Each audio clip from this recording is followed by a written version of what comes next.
What's up, and welcome everybody to another edition of Across the Pitch with myself, Dave Miller, and Mike Barrera. And we have plenty to discuss tonight regarding the Union, the new Leagues Cup, which is, we'll get into a bit more detail of that in a minute. And we've also got my friend Sam Tilley coming on to discuss the wider picture of the MLS.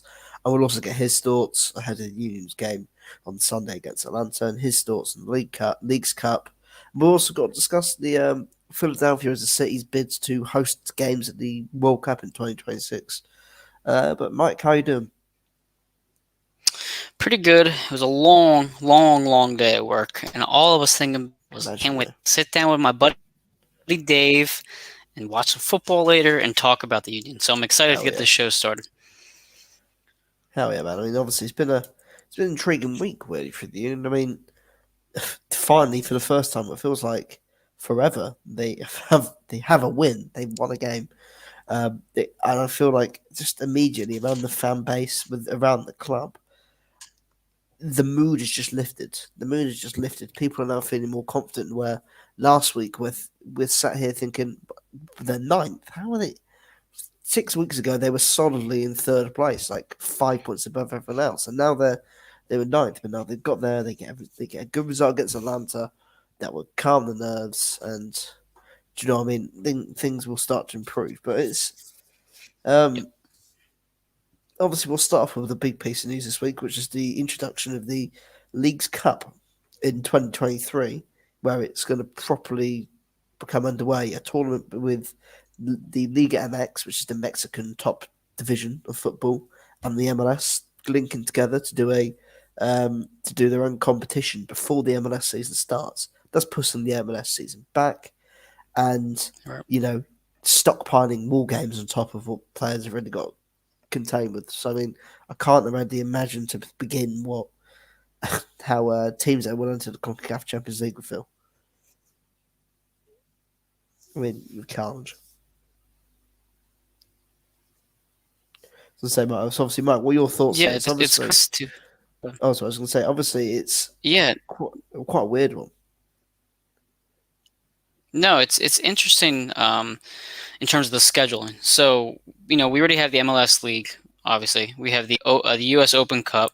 We have the CONCACAF Champions League, and now we're going to add this on top of it. So you're really bunching a large schedule onto some teams who are going to be competing in multiple tournaments every single year.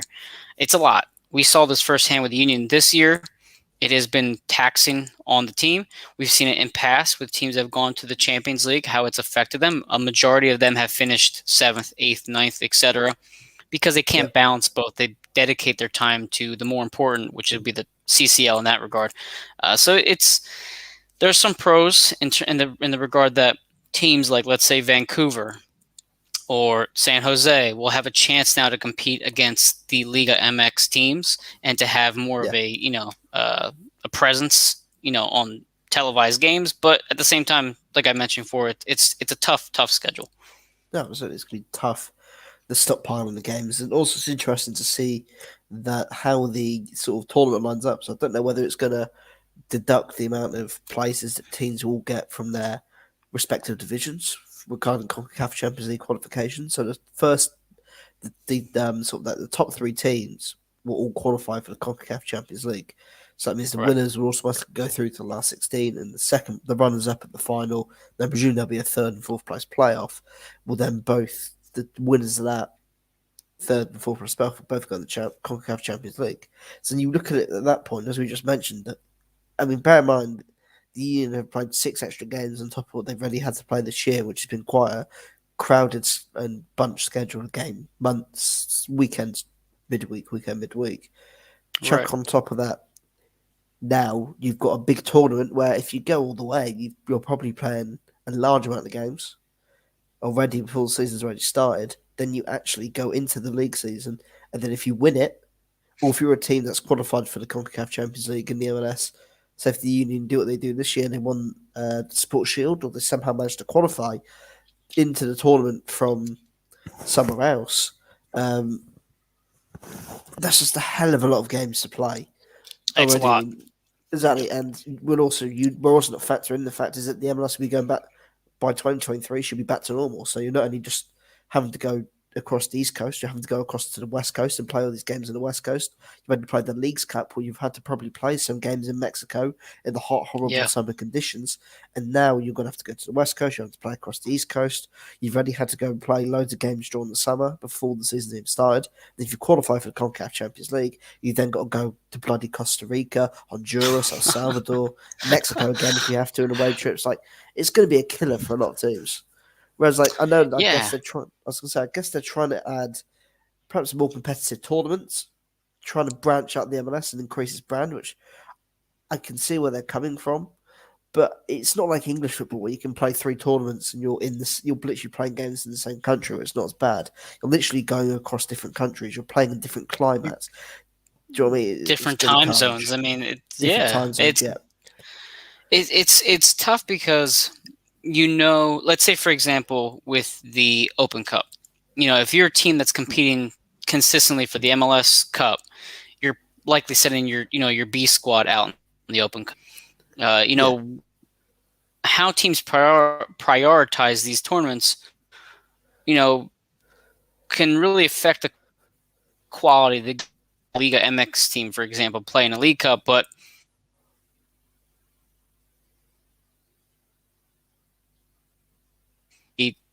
Union are playing the Union 2 in that tournament, the quality is not going to be that great. So it's which teams balance it out, which teams decide to fall out or to back off on certain things. But I feel for these players. I mean, I've traveled from Philly to plenty of times, and it's a long flight. I can't imagine having long flights now doubled, if not tripled more throughout the season.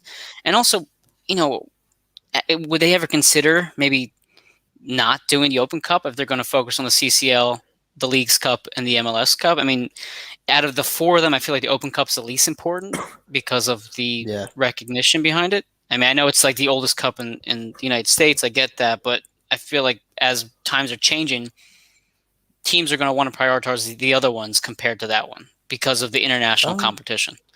I don't know. I mean, I don't know what your thoughts on that, but I feel like that would be the last on the totem pole for me.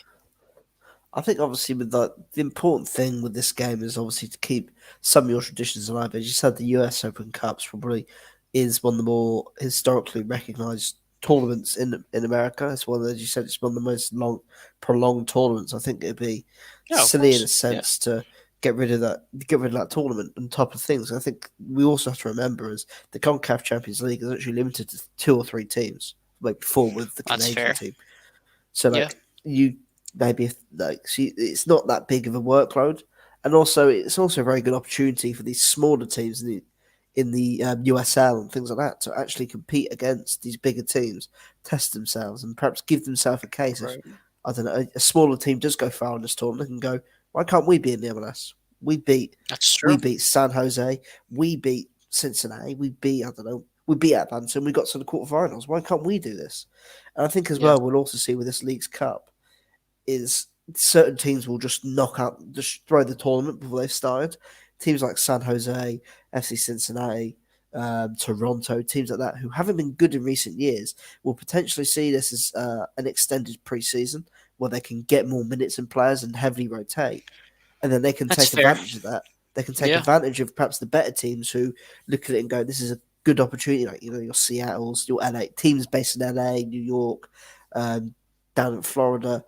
And they can look at this. Teams are smaller teams and probably not so good teams can look and go, well, no, these teams tire themselves out whilst we use this as a time to get more rest and get fitter.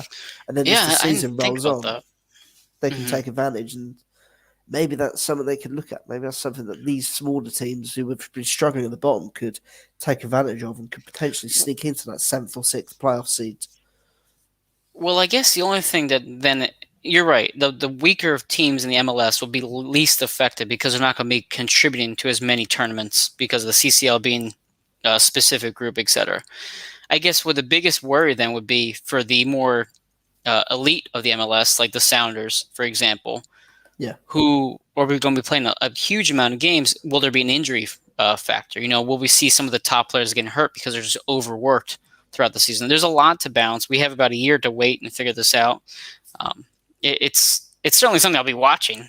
So, I mean, I guess the MLS and Liga MX got what they wanted. We're going to be all watching this, but it definitely has some concerns.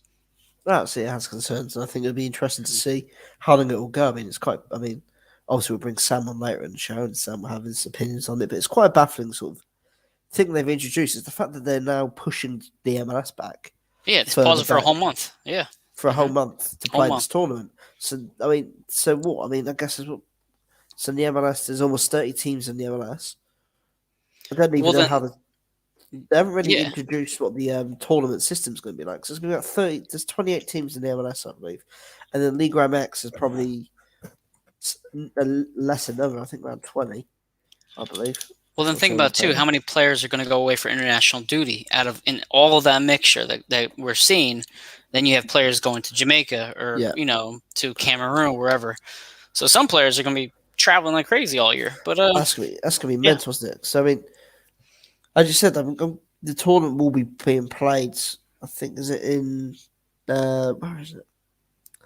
I can't find it now. Is it I didn't where see the where it was tournament going to be plays? played yet. Yeah, I don't know when it's actually being played. Oh, it's a summer tournament. So yeah, as you said, I mean, I'm guessing if it happens in July, end of July, heading into August, you literally play the League's Cup, this League's Cup format, which I don't know how they're going to do it with 46 teams. It's going to be a big tournament. I mean, they're going to have to do group stages maybe and qualify, which again is just more games on top of more games, and Yeah, especially for teams that who have comes the last group game, you're already knocked out of the tournament. It's sort of like why would we want to be here? I mean, right. again, moving away from that again, as you said, like it's getting into August and you're missing the thing, and then on top of that, a good mention of the international games because as soon as that's over, end of August is the international break. So again, all these players, the American players and players playing in Central America, will be going off having just played in horrible conditions against Mexican teams, going over to the West Coast and playing in LA in these hot, horrible conditions in Florida. Then with the jetting off to El Salvador again, Honduras, horrible conditions. Players will be going over to Europe, some players going over to Africa, and be going everywhere. They'll be coming back again. So everyone sort of half the players who are international players will be coming in half fit. It's sort of it's a dangerous precedent that the MLS has set, really. They've actually dove It head is, first. and I don't know if maybe if there's a lot of issues with it if they decide to alter it in the future. I mean, we'll have to wait and see. But Yeah, I feel like there's going to be more cons than pros, unfortunately, because somebody's absolutely. too much is not a good thing. No, absolutely. And obviously yesterday as well, looking at more of a positive thing, the Philadelphia actually had its chance to, the FIFA were in town yesterday in Philadelphia. They Yeah. came in and obviously it was a lot of people, fair few people actually turned out. I know the Union are probably the fifth team in Philadelphia, but quite a few people turned out to, welcome the FIFA officials, have the tour around the city, look at the link, which will be hosting the games. Jeffrey Laurie was there, I think. Was Jeff Laurie there? No, I Smolensky didn't was see there, it. the Eagles team president, but I know Yep. that there was quite a lot of support there. I mean, how big would it be to have Philadelphia host World Cup games?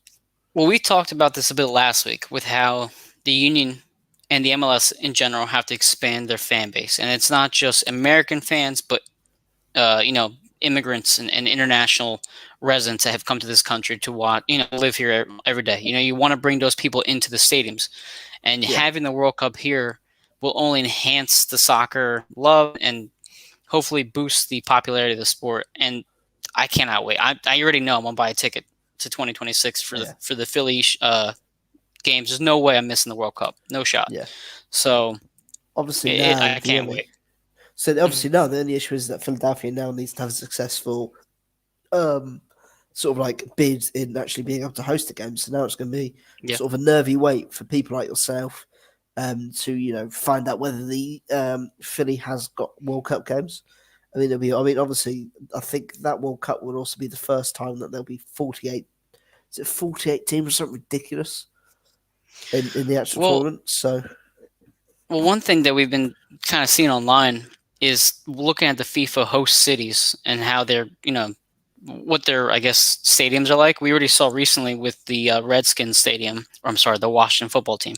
We've seen their stadium have like the septic flooding that happened. So Christ, for them, that just got, people are saying, how are you going to host a a World Cup game in a place that can't even keep its sewage, in line. So hopefully the link was presentable. Hopefully Philly was presentable, and they can say like, wow, this is a great place to host it, because we've seen the Yeah. NFL draft in Philly, and it was done perfectly. So I'm hoping that this will be another chance for Philly to show why it's a great host city for any event. It doesn't just have to be the World Cup, but any sort of large event. Yeah, absolutely. I mean, hopefully, yeah, it's another chance, not just for Philly to show itself to like the American stage with the draft, things like that. It's going to be the global stage. There's going to be fans coming from all Yep. over the world to watch their teams. And obviously, with 48 teams, there'll be more games than usual played at certain stadiums. And also, I think perhaps maybe this introduction to the League's Cup is perhaps to potentially is linked to the World Cup, maybe trying to show that teams can travel from America to Mexico easily and transition and play games comfortably. Because we see it in World Cups, like it's a lot different going across the country, going across from one side of the country to another. But you have to fly to a different country, and you're playing in different time zones in a different country. Everything needs to be different depending on where the games are played. Like if you're playing one game in Philadelphia and the next game in Mexico, the temperatures, even if they've been played at similar times, are going to be so different. I think maybe perhaps that's perhaps Oh yeah. part of the League's Cup is to try and experiment how they can potentially manage that. I mean, And the altitude too. It's a huge difference between going from Colorado to Pennsylvania to Mexico. The temperature, everything. It's very difficult to play across the country in this particular country compared to England, absolutely. as you mentioned before. So it's going to be a test for sure. No, absolutely. And I think obviously as well, skipping away from that, I know Jim spoke about the obviously the Yes. World Cup bid, and he was just saying like how passionate the city of Philadelphia is in terms of with its sports when fans are actually invested, Yeah. and how big that potentially getting becoming a World Cup host city would be, not just for the fans of the sport already in America. Well, not sorry, in America, not just America, but Philadelphia, but just in general, having other people Right. come together to embrace the sport, actually getting their first chance to go watch the game live.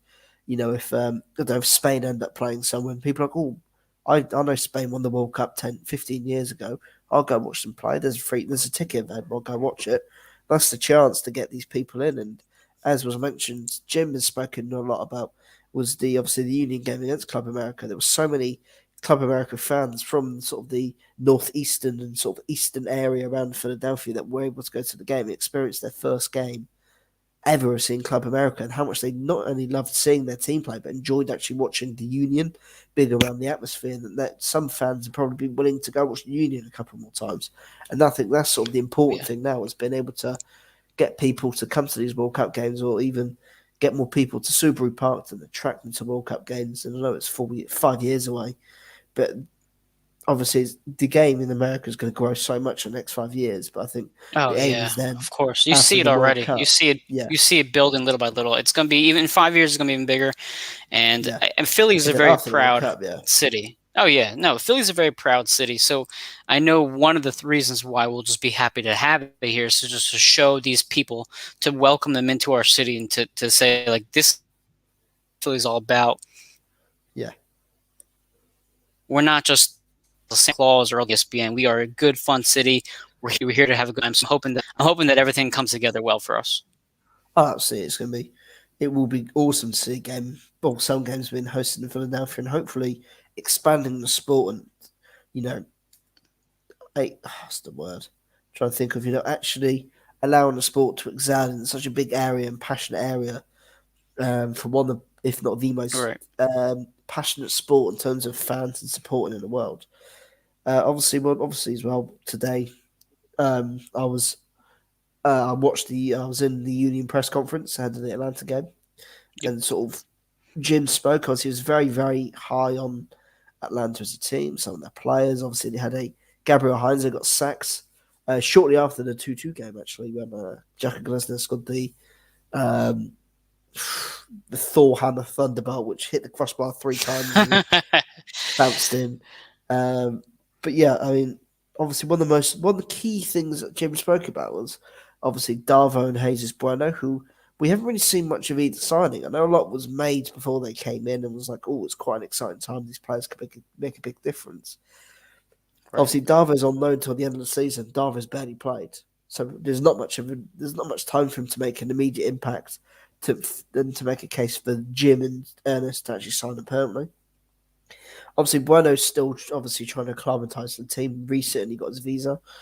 But yeah, Jim was sort of speaking, said that they're getting ready. They're nearly getting there to being able to be a part of the match day squad on a consistent basis. But Hey, when Dave, you join you this, what I see there is time. What time? How much time do they need? The season's almost over. that's what I mean. It's so weird. Like, and Jim's sort of like saying, like, well, I mean, they have to, when they come in mid-season and like, the season's already underway, they have to process so much information and how the team plays, how they want them Yeah. to play in their specific roles and everything. And I think Jim's just saying it takes so much, and obviously, being able to get up to the standard and get up to the fitness of what he wants his players to be and things like that. But as you said, it's time. It's going to get to a point. Obviously, I know Bueno's a permanent signing, but with Darvo, you've got him on loan. There was so much hype when Darvo came in, and he's probably played about 10 minutes. And he's been here for a month and a half. You have a team that is desperate for a goal scorer and playmaker, and you have used him once in the time he's been here. Now, yes, they look great against Orlando offensively, and we'll get into that in a second. I know we're still talking about news and notes, but there's no excuse why he hasn't played more. Flat out. And like I say, they only have a handful of games. You can count the remaining games on two hands. So you need to use them soon, because at this point, you're fighting for a playoff spot. I mean, he might not even be a goal scorer or like a player that you can rely on to score heavily. He's just another player that is obviously quite quick. He's got a bit of pace. He's sort of an alternate to Sergio if he's injured.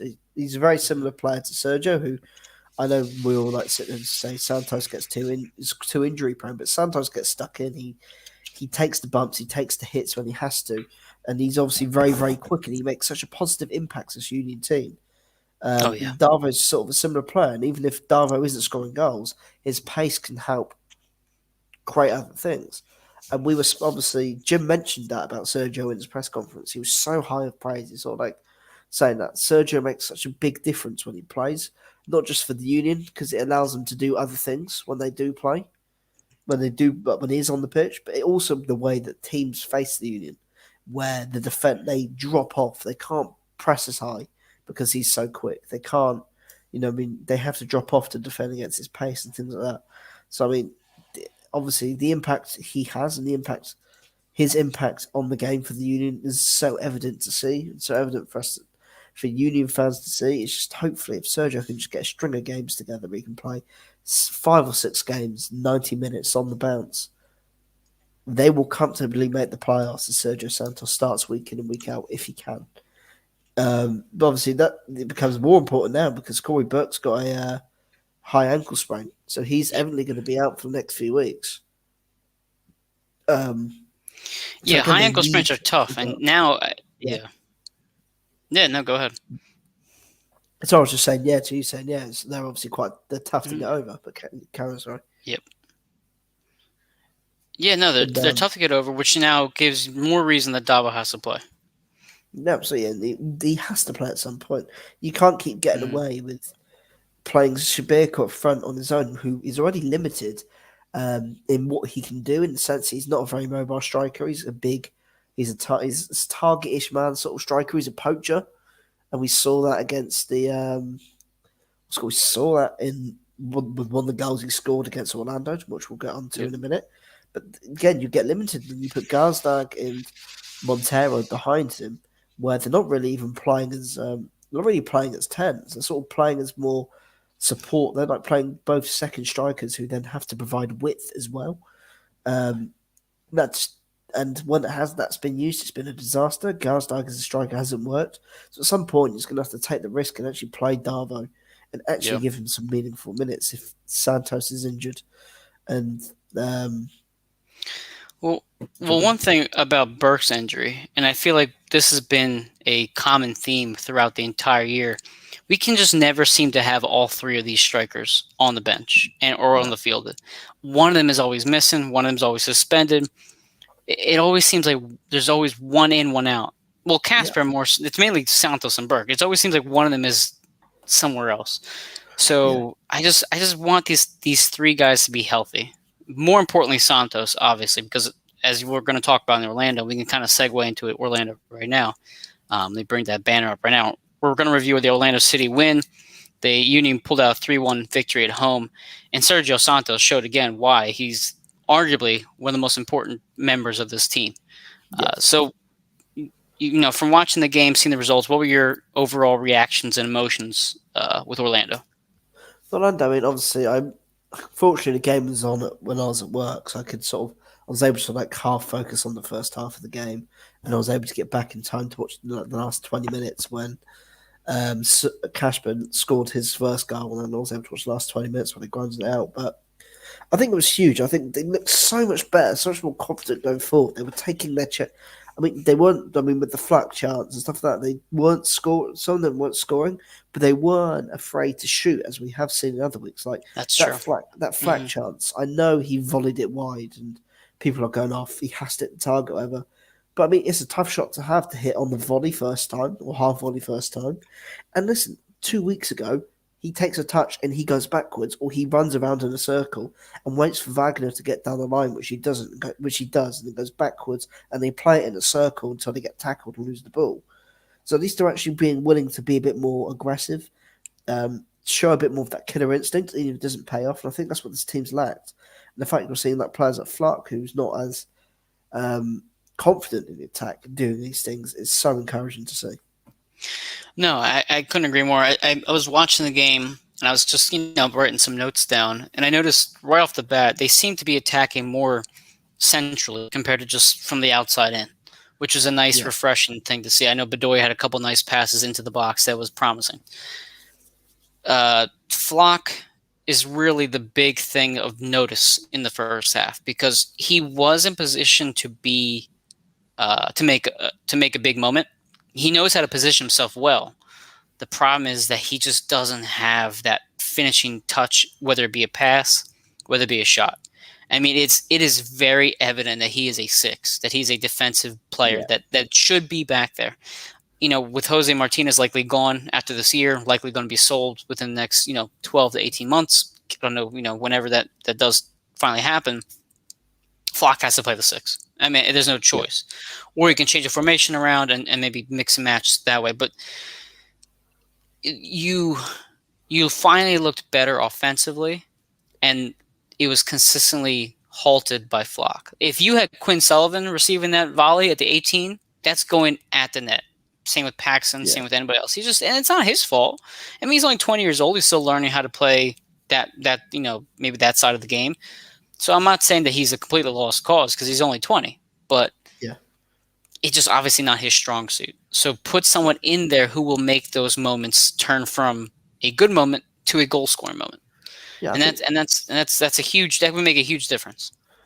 I think just some players just aren't attacking players. I think you just have to appreciate the fact that they're very good or that they're very strong at what they do, which Flack is being more defensive, working hard, getting up and down the pitch, working well in possession and retaining possession, and doing the simple things right, which he does very well.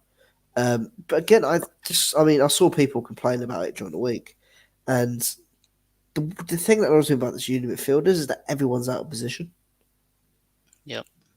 So obviously, Flack is a 6. Martinez is clearly an 8. If you watch the way he plays the game, the risks he takes, the way he bursts through the pitch, the athleticism and the energy he has, he's an 8. Bedoya, at the moment, should be a bench player. Mark Montero, when he's playing at the 10, should be the other 8, and then you should have Gazdag in the 10. Because even then, you have ball-playing players. I know Flark's probably, as you say, isn't the most gifted attacking-wise, but Flark isn't afraid to get on the ball and try and beat a man. And I mean, obviously, he's a bit smarter and less risky than Jose, but he's not afraid to get on the ball, quickly lay it and quickly get it off and pass and move. Whereas, with the thing that infuriated me last week when they were playing up against Club America, and it was Bedoya, Flack, and then Martinez is the guy deepest back. None of them were going to create anything in the game. Whereas if you look at a midfield of Flack sitting, where that then means that one of the fullbacks, probably in Bizo, could push up. Then you've got Montero on one side, Jose on the other. they're both players that are going to carry the ball. They're going to try and push up into attacking positions. That causes so much more issues for defences and for midfielders, as opposed to watching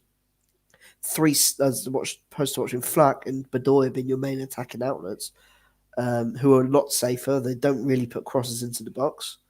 Even then, if you're not going to play, I think even then, if you're going to go to a 4-2-3-1, if you're going to change formation, you said, I just push Mbaizo up as a right winger or as a wide right player and play Powell at right back. I wouldn't that either. I mean, you're right. Everyone seems out of position, and I feel like people don't want to see Martinez as a 6 because they see him moving forward more. But you could play Martinez at the 6 if Flock wasn't on the field. So Jim has to make a decision. Either he puts Flock at the 6 and puts Jose in a different spot, or he just takes one of those people off and then creates more offensive, a presence with either McGlynn or Miro or somebody else on that side who can be fine defensively, but who can at least create the chances up front. Like the last week, so where Martinez was a 6 and the offense was great because the players around him were in the better positions. Obviously, Bedoya was also playing better too, but. Yeah, it was a tough first half in that regard. I mean, you had some good moments. You saw some good movement up the pitch. You had a lot of good possession as well. But there was a bit of this should be happening because Orlando was missing some key pieces. So I don't want to put a rain cloud over the win. I thought it was a good win regardless, considering what happened on Wednesday. But Orlando was missing Nani and a few other key players. This is one where the Union should have won. And I worry that if Orlando City did have a full strength roster, would this game have gone differently? Would Jim not have adjusted properly? Would this particular lineup not have done as well?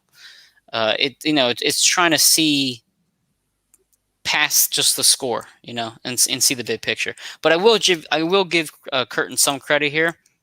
We've seen 2 tough losses against Club America, and his team has come back and has won against New York City FC and against Orlando City. Yeah. I do applaud him for having his team ready to play and to shake off that emotional loss and could do exactly what you need to do, was to get a home win. So I applaud him for that. Now you have to move forward and continue this streak. I mean, obviously, it was also a huge afternoon as well because I was so happy to see Gilbert Casper get back on the score sheet. Yes. Not just once, but twice. Very, very good goal, I thought from him.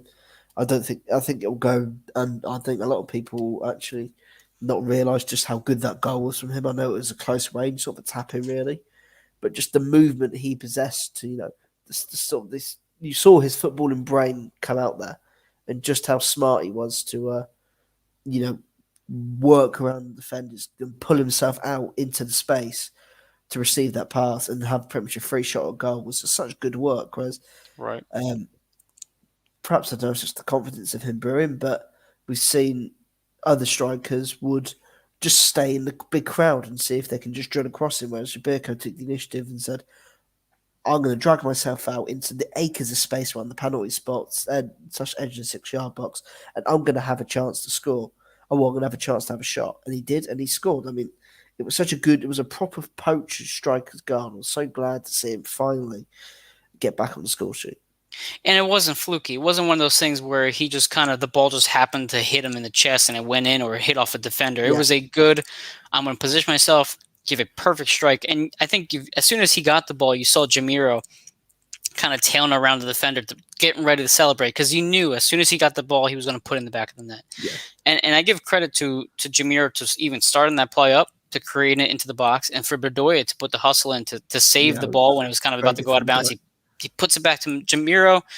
Great pass, great vision from him, from Montero, and it was just a much needed goal from Casper. Yeah, absolutely. And we saw it again with the penalty kick. Sergio Santos, who was excellent, and I do want to compliment Jack Elliott as well. He had some great passes down the field to Sergio. I'm sorry, and it really showed how dangerous this team can be when Santos is on the field, because the center backs can create offense. We've seen it with Jack passing to Sergio, and we had one moment where Glesnes went from box to box, and he created this good scoring chance. It ended up not being a goal, obviously, but it was seeing how talented those two are on the offensive side, not just defensively.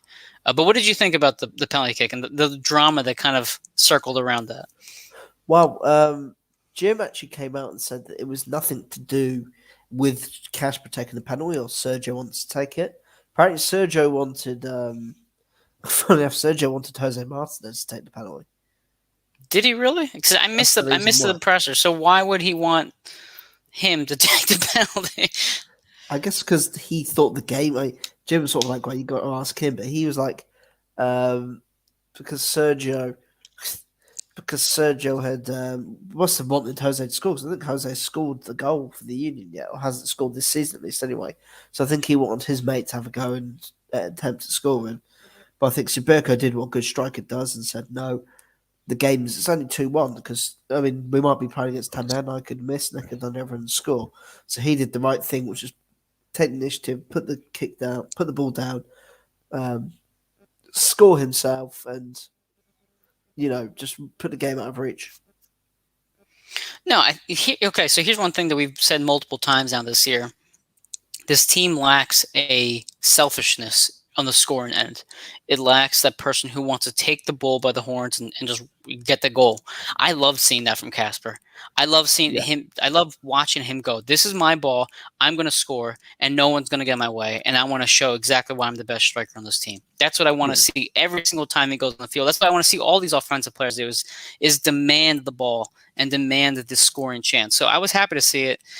Why you would want Jose Martinez to take a penalty kick on a 2-1 game is beyond me, because we all know what's going to happen. He's going to belt it straight over the crossbar into the Delaware River, and Jim Curtin's going to get roasted for it. So it would be a terrible idea for him to take that shot. But again, I think as you mentioned as well, the way that Sergio impacts the game, it adds another way to which the Union can play. I know the Union like their build-up and passing the ball around the back and playing with the ball with their feet, but he adds the other option of we can put the ball in between the lines, but through the defenders in between the lines and let Sergio try and run onto it and gives it make Sergio run at defenders, and that again adds another option because then teams have to drop back or then you have that long ball option where we keep going back to it when Sergio won that corner, won the throw up part of the pitch. It just allows you to get yourself up the field because the pace is going to be there. Of course. Obviously, he has such a huge impact in this game because, as I keep mentioning, his team lacks pace, and when you get a pacey striker up front who defenses know they can't deal with, and they have to drop off, they can't. Then, obviously, when you play against Casper Gilberto on his own, defenders know that Gilberto is never going to beat them 1-on-1 for pace, so they can literally push up last man or push high up into the Union half and have the two centre-backs just stand next to Gilberto and man-mark him. And the Union are so pinned deep that they can't actually get out of their own half. They can't play the way out because, they make a pass. Where's the space? You go out to Bizo. They've literally got 9 or 10 men inside the Union half. There's no space to play out. So having that extra man, having Santos sitting on the last man, having to force their defenders to drop 15 yards or so. It's just so important. And I think we'll continue to see his importance if he can continue to stay fit. And hopefully maybe Darvo can replicate that in some form if he ever sees the field. Yeah, we'll see. All right, well that's a wait to see. One last note for Atlanta before we go to the Atlanta preview. So I was watching on TV, and Taylor Twellman was the commentator. So one issue I had, I don't really like national media to begin with. I don't watch ESPN. I don't like that kind of stuff because it always has some sort of agenda to it. So one thing that bothered me was when he was talking about the Jamiro situation that happened over the summer. So I didn't quote this exactly. What he said was Jamiro and his agent caused drama, which is the reason why he was out of the roster, out of the lineup. But he doesn't describe what happened, explain the whole story. So he made it look like Jamiro and his agent were just disgruntled and wanted to just not play and get transferred out instead of talking about the family situation. So I just thought it was kind of poor journalism, poor broadcasting. Like, don't shine a negative light on a situation that did have some sort of, true meaning behind it. It wasn't just the agent, him being disgruntled because, some petty reason. It had a legitimate reason behind it. So that kind of bothered me. And it just gave me more reason to not listen to national media or anything else when it comes to sports, because it's just annoying. So that's my 2 cents on that.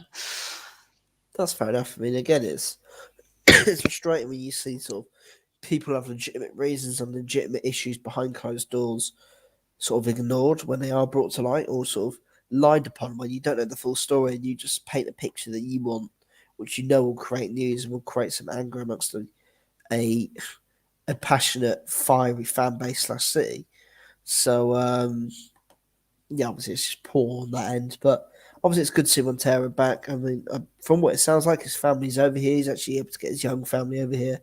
Yep. I think again, it's difficult, isn't it? I mean, we're still in COVID when you've got a young family like Jamiro Montero, where his family, you're not going to be able to witness your younger children grow up and stuff like that. It's going to take its toll. It's going to really have an impact, and it happens over here in England as well. I know that players, I know it's not the distance fine enough to travel cross country, but like across to other countries. But with COVID, players are having to stay away from families during the week. They can't, say if their family's up north and they're playing down south, they can't simply just travel. They have to stay near where they're playing and then perhaps travel back up home for a couple of days. And do you know what I mean? It can take its toll. And I know people get go, they get paid loads of money. Then they shouldn't care about their own emotions. They get paid they get paid millions. Yeah, but I mean, at the end of the day, there's a big difference to being paid millions and then missing out watching your kids grow up. Missing out on these landmarks and seeing them go to school, take their first steps and things like that, which every parent dreams of being able to see. And you're missing out on that. That takes its toll. No matter what you're getting paid, no matter what you're doing, if you're away from that, you don't get to witness that. You don't get to watch your family grow whilst it's all going on and you're away on your own. That takes a toll. And it clearly had for Jamiro, over such a long period of COVID where, being realistic, he would have been stuck in America. His family would have probably been, I think they're in Holland or something like that in Europe. And you literally have spent 18 months to 24 months without them. That's going to take a toll. It's going to take its toll. It's going to build up. I think he has a toddler, right? He's a younger child. I mean, I've been fortunate with my job. I've been working from home now for upwards of 6 years. So I've always been home with my daughter, watching her do every little step of the way, the good and the bad. But it's for as tough as it can be sometimes. I do appreciate the fact that I can see more than most parents get to see. So you can get paid $30 billion a year. Watching your kids stand up for the first time is something that money's not going to buy back. Yeah, exactly. People have to remember that. I think people don't realize that. People just say, "Oh, it's just ignorant. It's just ignorant, selfish sportsmen." And I think again, it's just that perception. I know people can get annoyed because you see, obviously the Ben Simmons saga is going on at the moment. He's getting paid millions. That's sort of a different scenario, I think. But again, like when it's a personal thing, I was going to say to you, Mike. Imagine. I mean, obviously, you just explained it there, just how big it is for you being able to work from home, being able to be with your daughter every single day. Imagine on the flip side, you're playing in mainland Europe, your family is over here, you can't come into America. You can't come into America for 2 months. No, 2 months, 24 months, 2 years, just over 2 years. And you haven't been able to see your daughter grow. You haven't been able to see your family grow. That would, no matter how much money you're on, you could be making $10 million, £10 million a year. That's not going to buy back everything that you've missed. Exactly, which is why I got annoyed when I don't typically get too annoyed by commentators. Because I know that they're just like, again, they have their agenda. But when he said that, I was like, come on, man, like shed some light on that story, like to teach people why he was like that instead of painting him in that light. But it is what it is. I mean, I'm not gonna cry about it. But let's talk about Atlanta, because that's a big upcoming match we have here. We are currently in the standings at 7th. Atlanta's right above us at 36 points in the 6th spot. So Atlanta. What are your thoughts on them? Just what they've been the last couple weeks. I mean, obviously they've really improved since the Union last played. Obviously, Gabriel Heinze got sacked after a very, very poor run of form, and their new manager has come in, Gonzalo Pineda, and he's really fired them at the table. I mean, they would bear in mind they were near the bottom of the MLS, and they were the Eastern Conference. They weren't really posing a threat. They weren't really. Do you know what I mean? People weren't looking at them and going, "Yeah, I can see them breaking into the top five, making the playoffs." Now they're only 3 points off third place, and they're Yep. they're starting to fly a bit. And funny enough, Jim did allude to it in his press conference. Um, Likely, regardless of the result of the weekend, he will be getting a handshake or some form of embrace. I love the rivalry that's kind of building between these two clubs. But so one of the things recently is people have been saying how Atlanta's been in some good form recently. They've put out a good string of wins. They beat DC United 3-2 on Saturday. They beat FC Cincinnati 4-0. They beat Orlando 3-0. And then they lost to Nashville 2-0. So I am a bit concerned that this team is coming in hot, but I also look at that schedule and think, well, they beat Cincinnati at home 4-0. They beat a struggling Orlando team 3-0 at home. They beat a so-so DC United team at home 3-2. They've had 3 straight road matches. I'm not gonna talk down on them saying that they aren't playing well right now. I'm just gonna say they're coming here now to Philly. Yeah. How will they not have that same home momentum? Well, maybe they're playing a tougher opponent. I mean, not that the Union are much better than maybe Orlando, but how will they be against a tougher opponent, or at least who plays them tougher, I should say. Absolutely. I mean, obviously, they've got some very good players. I mean, Joseph Martinez may not be fit for the game. I think Jim said about that. They're going to have to look at that and keep up to date on Martinez's status for the game because he's an injury doubt. He might not even play. So that, again, if there's no Joseph Martinez, that completely changes the game plan for the Union. Because, again, there's not that constant threat of a guy that scores one goal every other.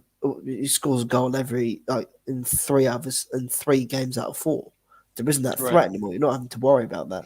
You've got players like Eric Torres and Eric Lopez who have both only scored once for the team each. So I mean,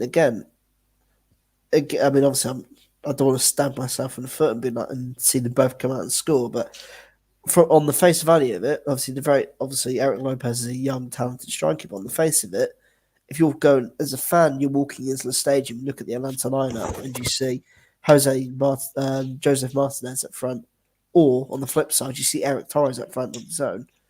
You probably feel a little bit better not seeing Eric Torres as opposed to Joseph Martinez, who's probably been arguably the best striker in MLS history in terms of his goals to game ratio and just how dominant he's been in the league, on top of the injuries he's had as well, by the way, since he's come to the league.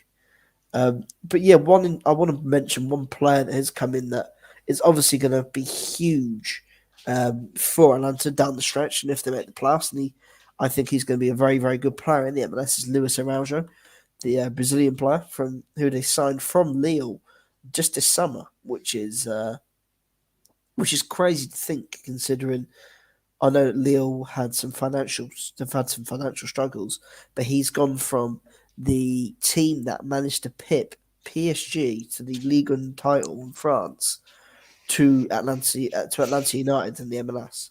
So I mean, again, that's a huge get, and obviously he's played some role in their ascension up the table. Been sort of a key feature already. And I think he's going to be one of the main threats. Even if Joseph Martinez doesn't play, he's going to be a player the Union need to watch out for. So maybe that will give Jim the excuse to play Flack and Martinez in the field again to sort of counteract the evident talent they've got in the field. Yeah, you're going to have to be careful because if you get down a goal early with Atlanta, like I said, they have been playing some softer opponents, but they have been scoring a good amount of goals of late. Yeah. So if you get down early on this team, you're going to have a tough hole to dig yourself out of. So I would imagine that Jim goes a bit defensive on this match. I don't think he's going to go all out and try to outscore them. I would say if they win 1-0, I'd expect that to happen for the Union. Yeah, I think as you said, obviously we were expecting a difficult opponent, and Jim's been very, very complimentary um, of what they're going to present and just how good they are at the back defensively, how good their build-up play is, and just how talented their team is. And again, obviously, I mentioned Luis Araujo and how good he is. Jim, again, that was one of the key players that Jim pointed out in his press conference. He said just how good Araujo is, just how much talent he has, and just how big of a threat he will present on his own to this Union team. Because if you think about it, there's not many players like Luis Araujo that have actually come to the MLS in their prime of their career. Right. 25 years old, from one of the main European leagues playing Champions League football. You can't think of many players they've actually left that sort of area when they probably had offers on the table to go to other teams in Europe to actually come to the MLS. And that's huge for the MLS. That's huge for the league in general. Yeah. To have some more recognition. It's not just a retirement league like people have said over the last few years. It has some desire and attraction for players of a higher caliber and who are younger, not just 34 years old looking to retire in LA. So it's pretty exciting, objectively speaking from the league standpoint. But what are your predictions? I mean, we want to talk to Sam and get his thoughts on the whole league and Atlanta as in general. What are your thoughts on prediction for when Atlanta comes to town? It's gonna be a tough one. But I'll give you a second to think about it. I think I'm going to go with a 1-1 draw. I think it's going to be a draw. I don't think they get the win. I think they come out with a home point. I think they'll take the draw. Obviously, again, they're no slouches. Atlanta are no slouches. I mean, look at the last couple of times that you have actually played Atlanta. It's not exactly been bar that. I don't really know what to call it. Really, that burst of just pure joy in the CONCACAF Champions League when they won 3-0. I think the last few meetings have all been sort of draws. So yeah, the Union are actually unbeaten in the last 5 games against Atlanta. Well, you have to think of it though. Recently, if outside of the second half of the Atlanta game in the Champions League, and outside of the last 10 minutes of the game in Atlanta has played better than us significantly. Yeah, in those two matches. Yeah. I could easily see this being a 2-0 Atlanta win. I mean, you could possibly argue for over the 3 games, the last 3 games that the Union have actually played Atlanta, they've been considerably better. Just don't forget, in that first half of that CONCACAF Champions League game, the Union could have been 3 or 4-0 down, and the game could have been over if not for Andre Blake. So I mean, I'm going to see Atlanta and no mugs. They're going to have a lot of chances. They're going to create a lot of chances. Even with Hines in charge, they had a very good game plan against the Union. They actually played very well against the Union. So I mean, it's going to be a tough game. I think I'll take a draw. That players haven't, but I think obviously with Joseph Martinez in the game, if Joseph Martinez is there, it's going to be even tougher. But if he isn't, you're still going to have to watch out for Luis Araujo in the midfield. Hopefully players like Flack and Jose Martinez can deal with him. But yeah, it's going to be a tough game regardless. I think a 1-1 draw, 0-0 draw, just anything to come out with a result will be perfect. Yep. Well, let's bring on Sam, and we'll chat with him, but let me bring him to the show now. There he is. Hello. Oh, there we go. Can you hear me? Hey there, Sam. How you been, man? Yeah, we hear you perfectly fine. How you been? Hello. Lovely stuff. I've been very good, thank you, Mike. It's been good. I've listened to the show so far. It's been very interesting. I've got some thoughts on the Leagues Cup, as I'm sure everyone does. And obviously, we're just talking about Atlanta, and I'm afraid I'm slightly more pessimistic than you two. I don't think we could get anything from the next game. Okay. So, what are your thoughts on Leagues Cup? I mean, I talked to Dave already, but what do you think about that? Well, I think it's important to see it not just as a separate event. It's a wider shift in North America, I think, in trying to grow the game. I think it's important. It's kind of important we start right at the top. So, you talked about the World Cup as well, right at the beginning, and you said how great it would be for Philly to host games. Of course, it would be. But one of the big stories in international football at the moment is the talks of having a World Cup every 2 years instead of every 4 years. Now, yeah, Dave is not a fan of this, as I know. Neither am I. It's really interesting because obviously CONCACAF are in favour of this, most likely anyway, because a little quiz question for the both of you. Out of the 35 teams that make up CONCACAF, 35 nations, how many of them have actually appeared in a World Cup? Oh, God. Dave, do you have a guess off the top of your head? I'm thinking maybe 8 to 10? At 10, maybe? At the most? And you're talking about in general, right? From the beginning of the World Cup? So the finals, the World Cup finals, yeah. I couldn't tell you. Not a very many. I'll tell you that 7? much. You're not too far off, Mike. It's 11.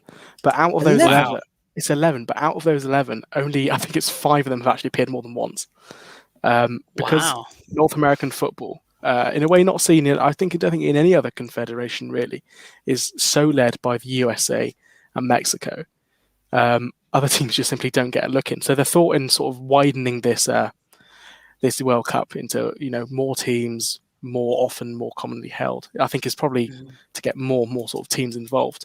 And that kind of links in with the other 2 big announcements this week. Obviously the League Cup and the CCL revamp as well. It's all part of this bigger plan, I think, to sort of promote North American football.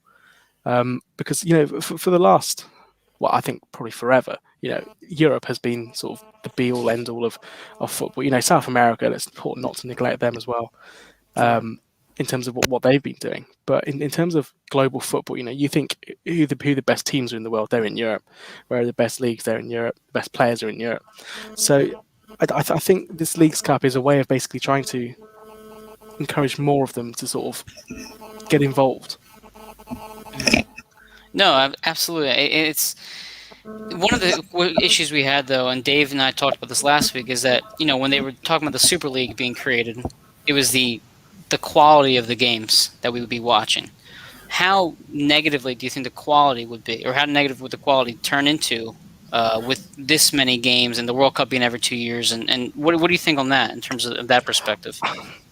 It's an interesting one because, assuming that we stick with the 48-team World Cup, you're still going to get the same teams qualifying. In UEFA, you're going to get Italy, you're going to get Germany, Spain, France, England. They're still going to all qualify. And it's the same with South America, isn't it? You've got your Brazils, your Argentinas. So in terms of the quality of games, I don't think it will be too different. The danger with 48 teams, though, as you said, is sort of not bad teams, but sort of mediocre teams, especially if they go ahead with rejigging the competition. Yeah, I was going to say quickly, so in the 2026 World Cup, we'll have 46, I think it's 48 teams in the tournament, with, I think it's 16 groups of 3. Yeah, so the danger there then is instead of, the World Cup, so the Euros we've just had, which is 24, I think, in the group stage, you had blockbuster matches. You had France, Germany, you had Portugal, Germany, Portugal, France, and these are the games that you want to see at a World Cup. Do you want to watch a World Cup? And with the greatest respect to the world, to these nations, do you want to go and see Serbia play Honduras? And the answer probably is no. Yeah. I'll pass on that one. So I think that's the main danger. And you're still going to get your big matchups, but if you're having to slog through sort of lesser matchups, 16 groups of 3 is going to be, well, I don't think what I think is probably publishable, but it's certainly not ideal. No. But I think, as you said, I think you can tolerate games like Serbia, Honduras more if you then have a group of Brazil and, I don't know off the top of my head, someone like, I know Brazil played Serbia, teams like that, or Brazil, do you know what I mean? Teams like Brazil and Switzerland were the better teams. Whereas if you've got a group of England, Panama, and Tunisia, sort of what England are going through, there's no point playing the other 2 games. No disrespect to those 2 teams. Just if you look at 2018, England. I think we put 6 past Panama. Yeah, I do. Yeah, we put my 6 past Panama. My very drunken state. Do you remember that? We put 6 past Panama, and other World Cups as well. I think in 2010, Brazil put 9 past North Korea, or Portugal put 9 past North Korea. Portugal did, North Korea. In fact. Trinidad and Tobago did the right, actually. I wasn't Trinidad and Tobago in 2006. So, I think the problem is, obviously, how the World Cup qualifying for North America at the moment is done is you have to qualify as your second qualifiers, then your final group stage. And the danger with the 48 teams is that suddenly out of that final group stage of 8 or 9 teams, 6 or 7 of them are going to be at the World Cup. And, you're seeing the likes of Cuba having 5 or 6 put past them by even the likes of Canada. So it's a difficult one. I know why they've done it. It's they have, for FIFA, they market it as noble means of trying to spread the wealth a little bit more to poorer countries or countries that don't necessarily have a football infrastructure. But the underlying reason is, as ever with FIFA, is greed. They can see that, they can see that they've got massive broadcast revenue for World Cups.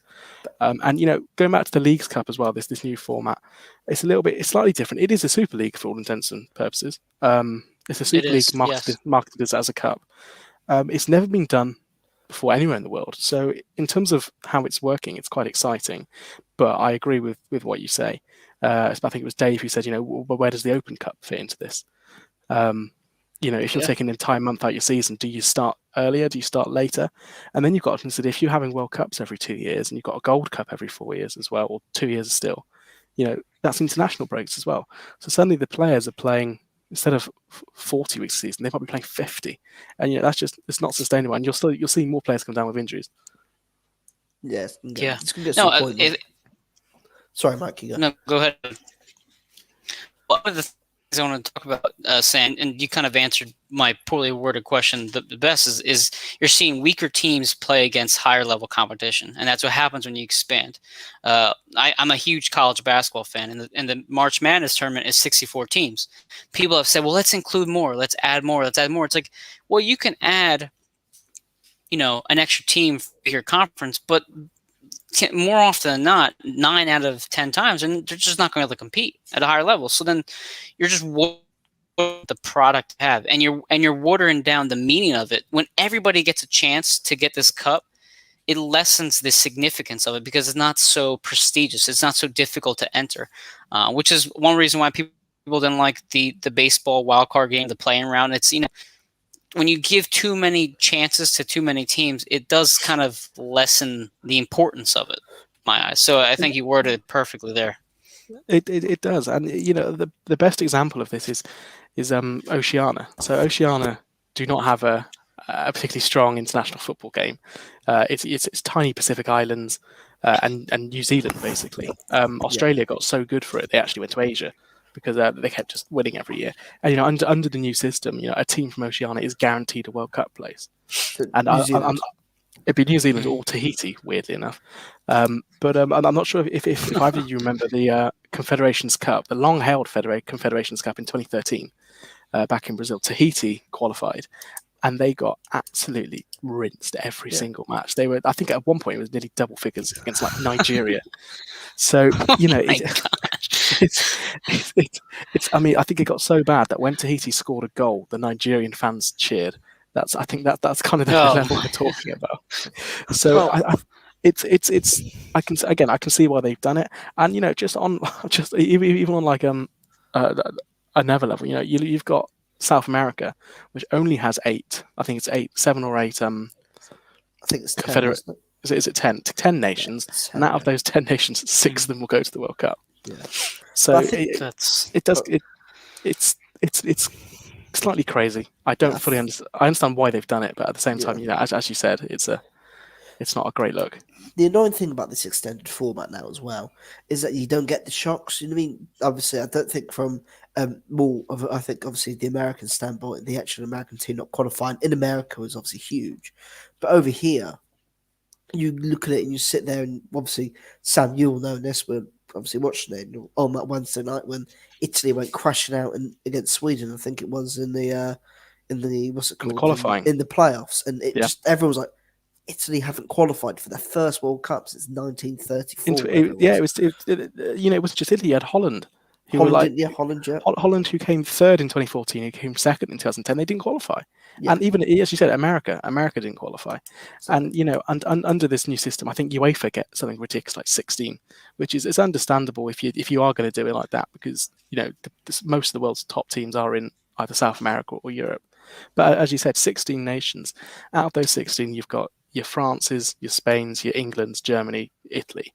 I mean, they're going to have to do spectacularly bad not to qualify. It'd be quite entertaining if none of them qualified. Don't get me wrong. It's just delighted. I mean, I think the worst part is for me and Dave is that with 16 teams, it's a possibility that Scotland might actually qualify, and we can't have that. Scottish, yeah, can't happen. Can't happen. Well, I mean, also, obviously, I was going to quickly branch off into that. Obviously, Sam, as you mentioned, like the obviously with the 2010 World Cup. Do you guys know who the only team not to lose a game in the 2010 World Cup was? It was New Zealand. They drew all 3 matches. Yeah. So who knows? I mean, they could come up and they could, maybe qualify from the group. I mean, the group of 3. I don't know. I presume from the group of 3, it would be. It'd be the top team, I think, because then you go into the round of 16. Or they could do top 2, and that's 32. It depends how they do it. It depends how greedy FIFA are. And if the answer, as we've known for the past decade, is very greedy, it could well be top 2. In which case, what is the point of having a group stage? Admittedly, I would love that though. I would love that. Just imagine more games. There's more games, isn't it? I think again, if it's every 4 years, I can accept that. But when you're doing it every 2 years, and then you're essentially killing off the Euros. Well, you've got the Euros. You've got in Europe. Mike, we got something called the Nations League, which is basically UEFA's way of stopping England from playing San Marino and Andorra, tiny little football nations that we put 10 or 12 past every year.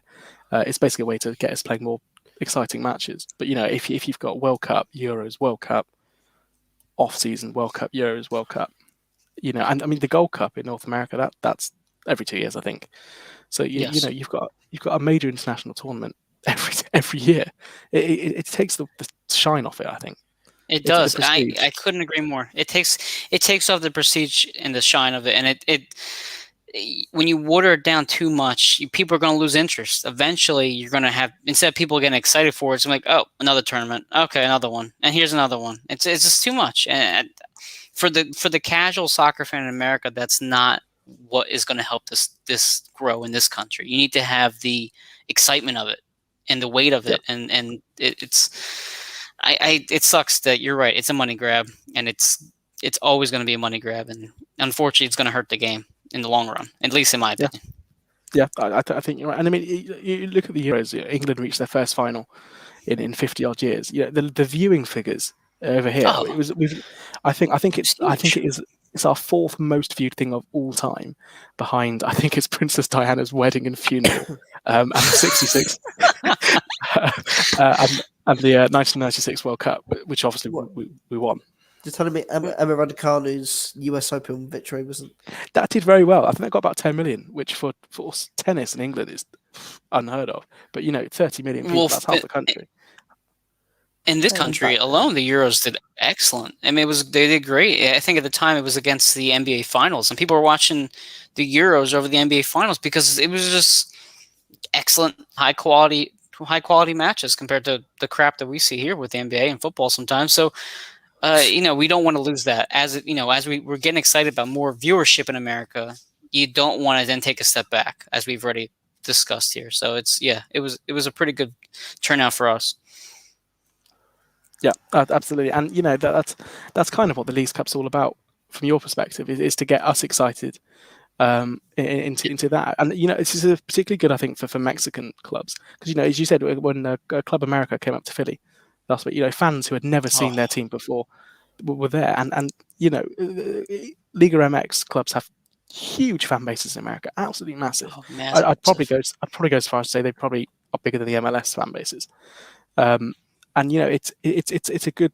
I think it's a good thing in that it brings Mexican football up a bit, because I'm not sure about you, Dave, but how do we watch Mexican football? I don't think we can we?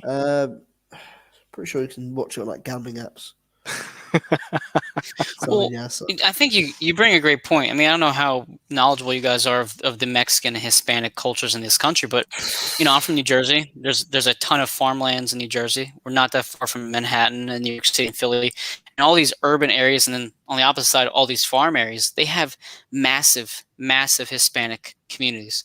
I mean, you go down south to slower parts of South Jersey, and a lot of farm towns, and there's pockets of very large Hispanic communities, and if you bring that culture into American stadiums that are typically just American viewers, you're going to bring such a higher level of excitement like we saw against Club America. And I can tell you, Sam, I've been in a lot of soccer matches in that stadium, and I've never heard of that loud before. And that's because you had the fan base, that it's not just a team they enjoy, it's a team that they are passionate about to an extreme level that we as Americans will never understand for soccer. If you can get that in Vancouver and in Austin or Chicago or all these teams that may not make those level tournaments, it will increase the excitement in the stadiums, which will have people come back more often because they're like, oh, that was a fun experience. Let me continue watching these matches and continue watching these games. So it's in that regard, I think it's excellent because they will be expanding the Hispanic presence in the stadiums, not just the viewership, but the presence in those locations. I do wonder if this is, I wonder if they might do something kind of sneaky with the fixtures, because the big worry is obviously fixture congestion. I wonder if they might say that if you're part of the Champions League, you don't take part in the Open Cup that year. That might be one way of sort of trimming down fixtures. Another one might be getting rid of the cross-conference game, which again I don't fully understand the concept of, but it's an interesting one. I think it's got pros and cons. I think it'd be interesting to see how it does. Because it's a huge undertaking. By the time that this actually happens, I think the MLS will have 29 teams. I think Charlotte and St. Louis will be in the league by then. So you'll have 29 teams from America. You'll have 18 teams from Mexico. It will probably be good quality football. It won't be bad quality football. But again, it's the fixture congestion and kind of the devaluing maybe of the Champions League, which I'd be willing to look out for. So you're telling me the Union don't get to travel 9 hours across to LA on the Sunday to then have to go all the way back to Philadelphia on a Wednesday to play at home? What a damn shame! Tell you that much. It's for the East Coast watchers, it's tough watching those West Coast trips, and we see it all the time with baseball and basketball. It's like, hey, the Sixers are going on a 10-game road trip across the entire state of California.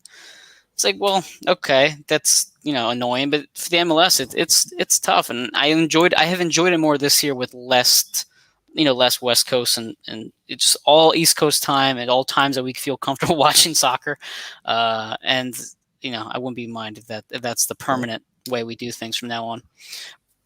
But we did have you on the go ahead, Dave. Sorry. As I see everyone going like, oh no, it's a West Coast game tonight. It's like it's an 8 p.m. It's an 8 p.m. 9 p.m. start. Oh, this sucks. And I'm like, but it's 3 o'clock in the morning for us. Where's our sympathy? We don't care about you guys. Sorry. I'm waiting for the Sixers to blow a playoff game, and I'm sat there watching the warm-ups for 35 minutes whilst they all went out into the court. And I'm like, just play the game.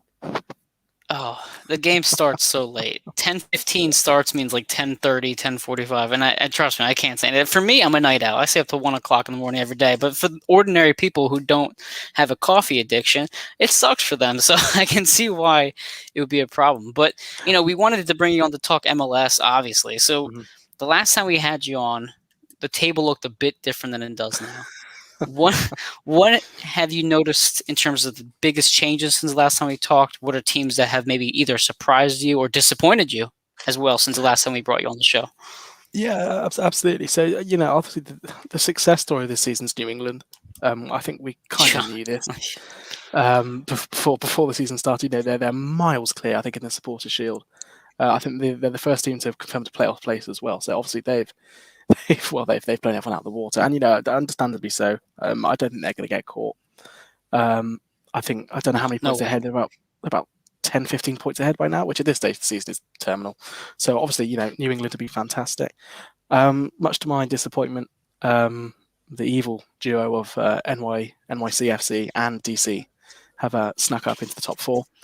Again, NYCFC, I spoke in depth last time about why I don't like them, because I think they're just corporate.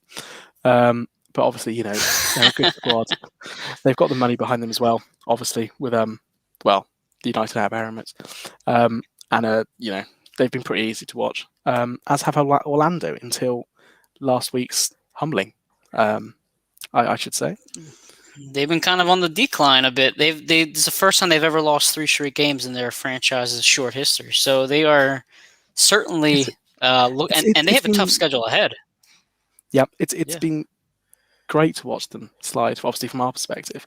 But at the beginning of the season, they were playing some fantastic football.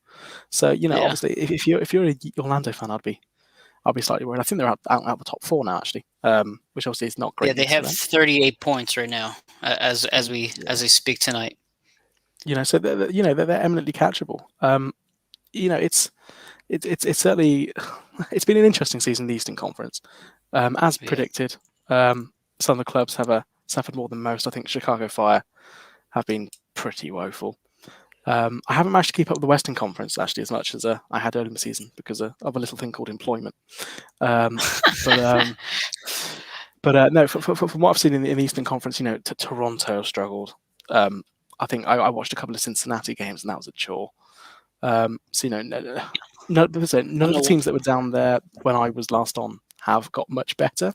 But I think the biggest disappointments have probably been Orlando and probably Philly, to be honest. We had a rough run of form. It's good to get a win back on the board last week, but it's a vital 10 games ahead. We've got as you said, Atlanta. Huge. Atlanta, I think, is it tomorrow? I don't know what it is our time. It's Saturday. 8:30. Saturday 30. So Sam will be rushing back from Oxford. So we got Atlanta, which is a must-win game, and then you look at our running until the end of the season. It's good. It's not bad. We've played New England twice. We've played Orlando twice. So we will have played Atlanta twice by the end of the week. And you look at the teams we've got left. We play Cincinnati twice. Now, if that's not 6 points, something's gone badly wrong. That's what I said last week. They should be wins. Yes, I completely agree with that. Yeah, Cincinnati, Toronto, who haven't been much better. No. And and you got the Red Bulls. So you've got three of the bottom four teams. One of them twice. Realistically, they need to be points on the board. You've then got sort of a very rogue trick to Minnesota as well, who are sort of doing they're exactly where we are in the Western Conference. Yeah, they're in seventh place. So I've no idea how that will match up. But we've got a tough game against Nashville next month. I think that will probably be a decent barometer of where we're at. I think if we're still hovering around this area by the time we play Nashville, I think it's going to be trouble. And the absolute last thing we want to see is being pipped to a final playoff spot by DC. Yeah, and obviously as well. I mean, I was going to say, if you don't get a good result against Nashville, you're really, and as Mike was saying as well, they're going to have to win against Cincinnati. Going into the NYCFC game, needing a result, needing to win, is going to be very, very difficult. Obviously, that's probably one of the worst. If you probably said to the Union that offered them a game that they'd have last game of the season, I think NYCFC on the road would probably been probably near the bottom of the list. Yeah, it's in the shoebox. That is in the NYCFC. It's not somewhere you ever want to be in the final day of the season. Last year, my football team had Chelsea on the last day of the season, needing a result, and we went in and I think we just collapsed, to be honest with you. So it's a tricky one to sort of build up for, especially if results haven't been going your way, and as Dave said, you need the result, you need the points. You just don't want to be in that headspace. No. Well, one of the things that I'm looking at right now is you get fortunate with playing Columbus at home again. We've had so many matches in Columbus, so it's great to have them here again, where we controlled the game pretty well the last time we had them in Philly. But in terms of the scheduling, you have Atlanta on the 25th, which would be on Saturday. 4 days later, you have the Red Bulls, and then you have Columbus on 10-3. So within 8 days, you have 3 matches, and then you go fast forward to Minnesota on the 20th.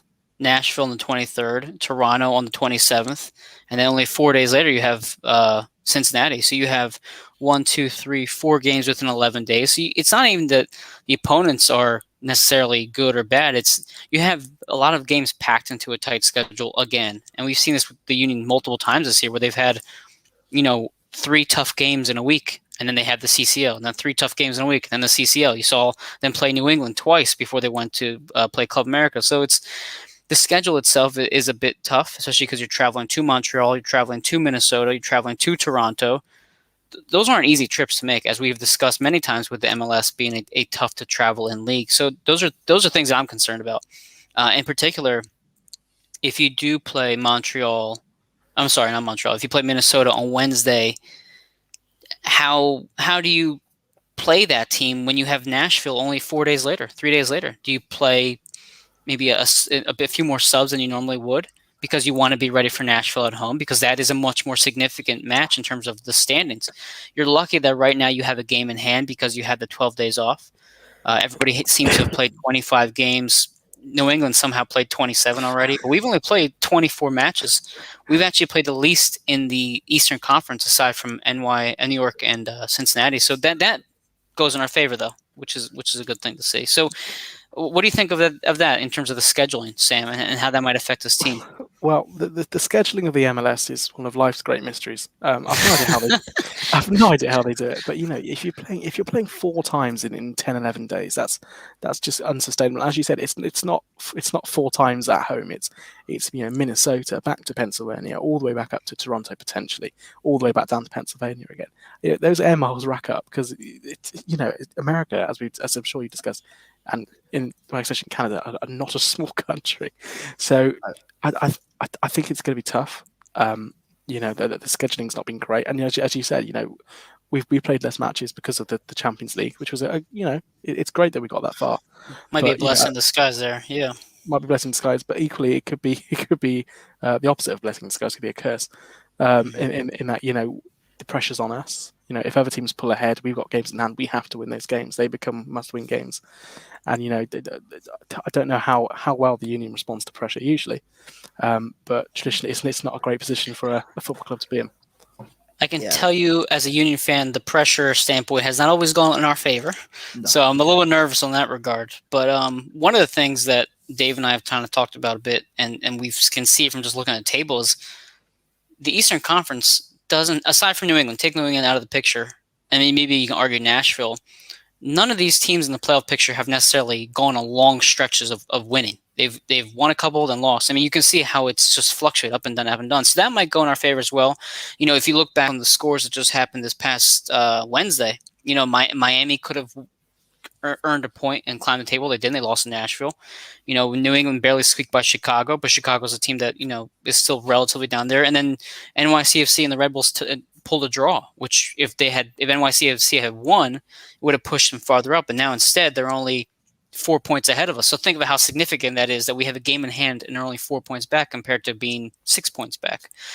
So it's what team in the Eastern Conference outside of New England and maybe Nashville would you have the biggest concern about in terms of preventing us from reaching a spot? I think based on the fact that they have the form. Well, they don't have the form, but they have the, they're up there, and also based on the fact we play them on the last of the season. I think New York. I think it's hard to look past them, especially if they keep winning. And, the pressure's then on us on that last game of the season. I don't think that's something we can overlook. And then honestly, Atlanta. If we mess up against Atlanta this weekend, they go. I think it's 4 points above us. So I think looking at those two, that's quite tricky. But honestly, Cincinnati. I know I've joked about them being pretty awful, but if they decide to park the bus, that's 2 games in a row. Well, 2 games that we play them. Potentially they could cause some trouble. I think, obviously you said the part about parking the bus, and obviously I said it on past shows. This Union team is so similar to when Aston Villa first got into the Premier League, and is very similar to Wolves in the sense that they are a team that has to play against a possession-based team that likes to dominate games, where they can then hit them on the counter, where they can then pick holes apart if they lose possession. They can't deal with, being the team that has to dominate, being in control of the game. We saw that against Montreal. We've seen it against 10-man Chicago, where they've had to dominate the game. They've had to keep the ball in long spans of possession, create chances, break teams down, and they failed to do so. They've come away with a lucky goal in both games. Yep. And again, as Sam presented there, at Subaru Park, Cincinnati aren't going to come here and just lie down and go, we're going to go and attack you guys.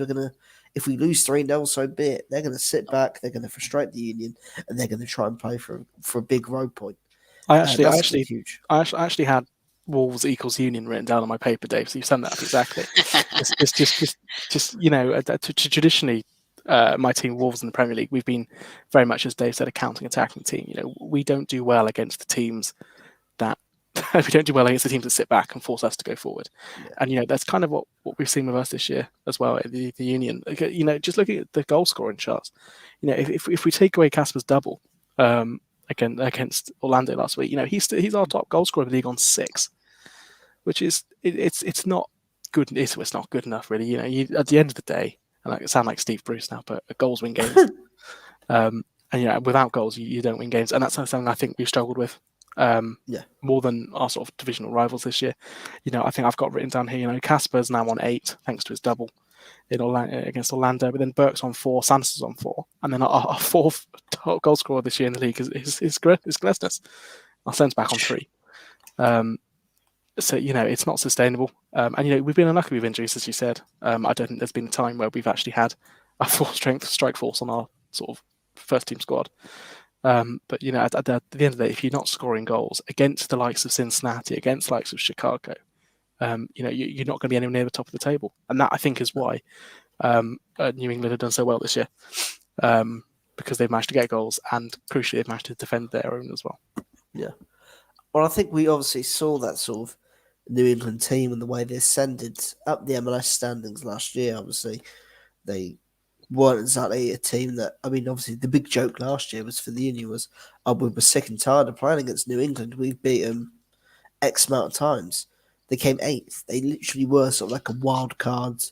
They were a wild card playoff team.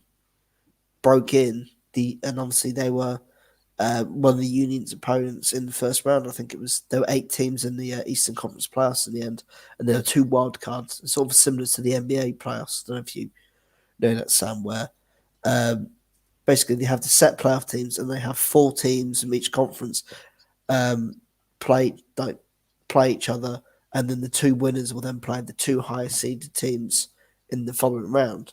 So they sort of did that, and I think Mike would agree with me here.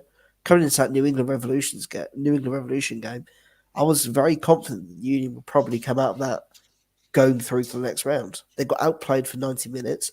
It was, again, a game they should have won. They should have. New England picked them apart pretty comfortably, I'd say. I don't know if Mike would agree with me on that one, but I think New England. I would agree that. What they did. So I agree. I think that was one of those matches as a Philly fan that you thought, no problem, we're going to show them up again and we're going to beat them again.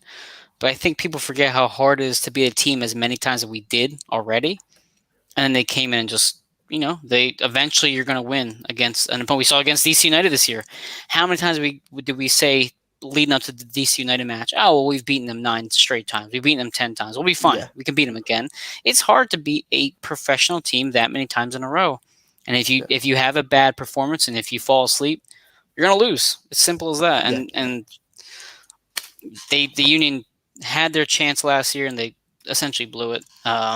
So, no hard feelings on my part at all. But as you said, though, as you were saying, though, quite literally, 2 weeks beforehand, the Union had literally played New England again, won 2-0, won the. If you look at the stats as well, they won the They won the Supporters' Shield. If you look at the stats, New England had more of the ball. They dominated possession more. The Union, again, it was a perfect game for the Union. They were able to pick them apart and they were to take their chances. Then, as opposed to the game in the playoffs, the Union dominated possession. I know they were 2-0, 2 goals down. They dominated possession. And again, that's where they get lost. That's where they struggle. They can't take the initiative in the game. They can't take control. And that's, and we've heard it. Jim said it so often. This team is built to play from. Is not built to play from behind, because as soon as a team goes ahead of the Union, they do what the Union do to so many other teams: is sit back, pick them apart, and take advantage of their offensive their lack of offensive ability and their sort of initiative and that killer instinct. And we saw it against New England. We've seen it this season in games as well when the Union have fallen behind against teams like Atlanta, such and such, and they've struggled. They've struggled to sort of get themselves back into games until perhaps. We've seen it so often. They've struggled to get back into games until the dying seconds in some games. So yeah, obviously they're going to be games down the stretch for the Union where they're going to have to take the initiative. They're going to have to dominate games from minute 1 to win at 90, even if it's going to be sort of those frustrating games where then where again against Montreal, when me and Mike are obviously speaking, we've spoken about this plenty of times. That was a game the Union literally could have been 3 or 4 goals up in, and they're 1-0 down at half time. Oh, yeah. And it just sums up everything that it sums up everything that's been going wrong with the Union right now. No, Sam. So one of the questions I have for you, I mean, from listening to our show and watching this team, I guess a 2-part question. One, where do you see this team ending up once the regular season ends in terms of the standings, and what chance do you think they have in the playoffs? And then the second question be, how would you fix this team? Like you said, the Wolves are a similar system. What have you seen work for them? What do you think would work for the Union? Is there a particular lineup do you like, any formation, or are we just a lost cause and this is just not our year? I don't think any team is a lost cause unless they're Derby, which is a lovely niche English football reference for that. But no, I mean, I think looking at the end of the regular season, I think we can make playoffs. I think it's going to be tough, and we need to start winning games, just to put it mildly. Yeah. But I don't think we're going to set the world alight. I think getting to a playoffs would be a good target for this team.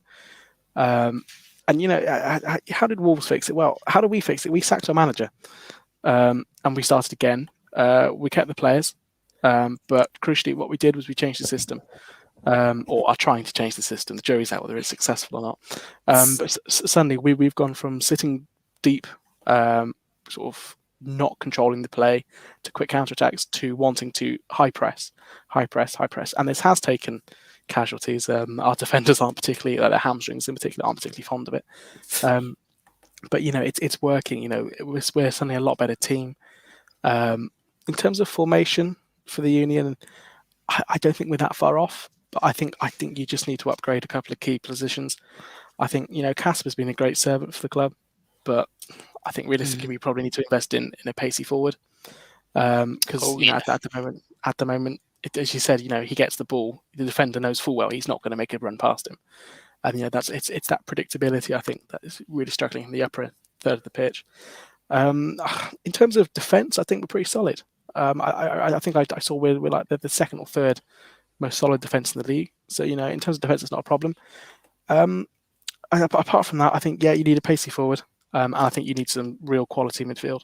Yeah. And at the end of the day, there's a saying that the midfield's the sort of the engine house of the team. And if that's not working, the rest of the team's not working. So I think keep playing the youth.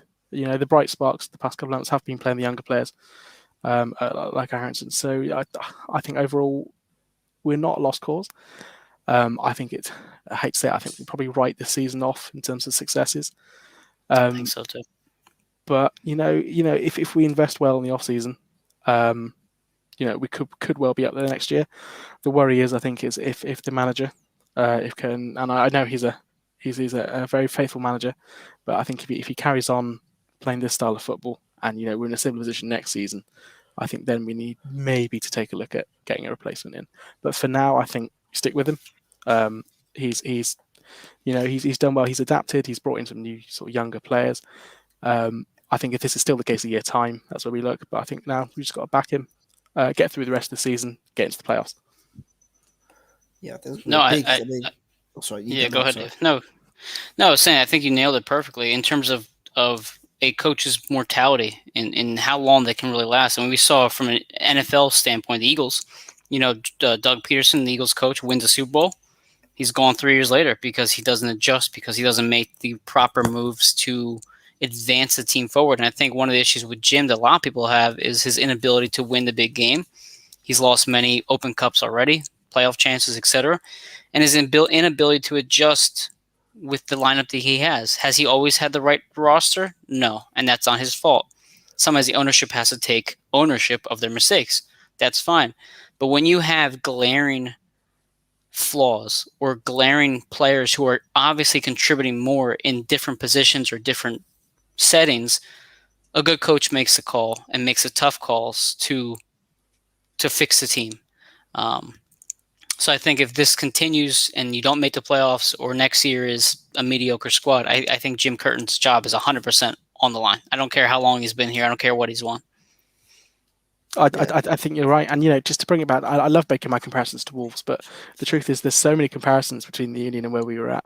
Our manager was a man called Nuno Espirito Santo, and he brought us from the second division up to the top division. He got us into continental football, which for a club that's just been promoted is pretty much unheard of. And he was fantastic, but the last season, results stalled. The football was just appalling. And he will forever be remembered as a club legend in terms of manager. But at the time, if it's not working, it sounds awful and blunt, but I think you have to put sort of emotional feelings aside and be clinical. Yeah, it's gonna be 100%. I think it'll be a difficult one because I know Ernest and Jim work very well, but I think the biggest issue isn't Jim. I mean, obviously, I had the discussion with the Union fan. Like, it's not only Jim that believes in the system they're playing in; it's Ernest. Tilley. He wants the Union to play this narrow formation and work their way narrowly up the pitch, when it just doesn't work. Especially when you're relying on your fullbacks to have the complete width of the game, be your width, be the guys to create the width, when you're essentially then stretching the game. They can't consistently be playing as wingers and as fullbacks, as defenders, unless you go with a 5 at the back, which obviously wouldn't work because you're already lacking in areas of attack anyway. You're then stripping away another player. Like, we see it so often. You only get the ball in the middle of the pitch and they just stall. They can't move because one of the fullbacks hasn't got up the pitch quick enough. When in reality, if you had a winger out there and you got the ball out wide quick, the wide player puts the ball in the box, or the player takes the risk and goes wide and puts the ball in the box, a chance happens. Instead, they get the ball, they stand there for about 10-15 seconds waiting for Kai or for Mbizo to run up the pitch to get an attacking position. By that time, they've either lost the ball, the cross is gone, and they carry on daddling around, sort of pissing around with it in sort of those areas. There's just not enough risk takers with the Union. I think Jim needs to either if he's going to carry on the system he is, put more ball playing players in there. They're going to take risks. They're going to be willing to go out wide and create chances, or change the system. So speak to Ernest and go, look, teams have found out how we're playing right now. I think I compared it. I know Sam will get the reference. I compared it to that stage of Foot Manager when you're playing on a Foot Manager and you've been really successful over a couple of years spell, and then all of a sudden you've just the same couple of systems that you consistently use have been found out. Teams know exactly how you're going to line up. You've been exposed, and no matter what you do, it just can't change your form. You keep losing games, and I think that's going to be a worry now for the Unions. How inconsistent they're going to be using this system, and can they now adjust to a new system if they have to, and still continue to play at a high level with this new system, or play at this level that they're going to go, that they might push forward with. Because I think Jim has alluded to it himself as well, and I think this would be harsh, is that he will. They are victims of their own success, and Jim could become a victim of his own success if they continue to struggle over the next 18 months or so. Say if they don't qualify, don't qualify for the playoffs this year, and they have a really poor start next year, or they end up missing out on the playoffs again next year, or having a first round exit. And then obviously Ernest can look at it and go, well, you won the Support Shield, you got to the CONCACAF Champions League. What's happened these last 2 years? That's when you sort of walk a fine line, because Jim set these high expectations of, we're a good team, we're a consistent playoff team now. Then back-to-back years of missing out the playoffs, or back-to-back, or another year of a first-round exit and frustration and wasting some other good players who, before they move out to Europe. That's the big risk, is like, how long can you continue to push on with this squad before you have to sell core players like Bizo, Glesnes, Wagner, Flack, Martinez, as Michael alluded to earlier, even Sergio. I'm sure Sergio will be getting interest in South America.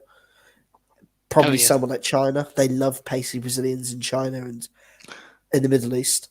So, do you know what I mean? These are sort of, how long are you going to waste this team's prime? Obviously, Jim's a fantastic manager, and I think he is the man to carry on this Union sort of resurgence back into relevancy.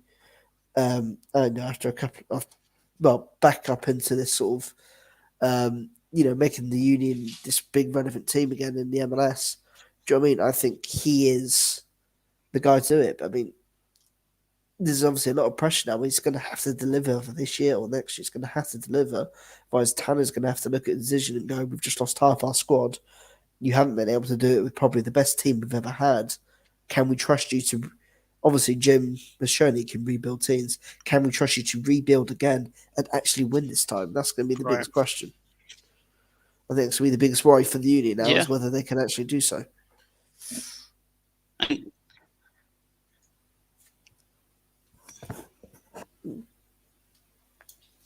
I was going to say, but yeah, that's pretty much. Sorry, I think my audio cut out there, Dave. Yeah.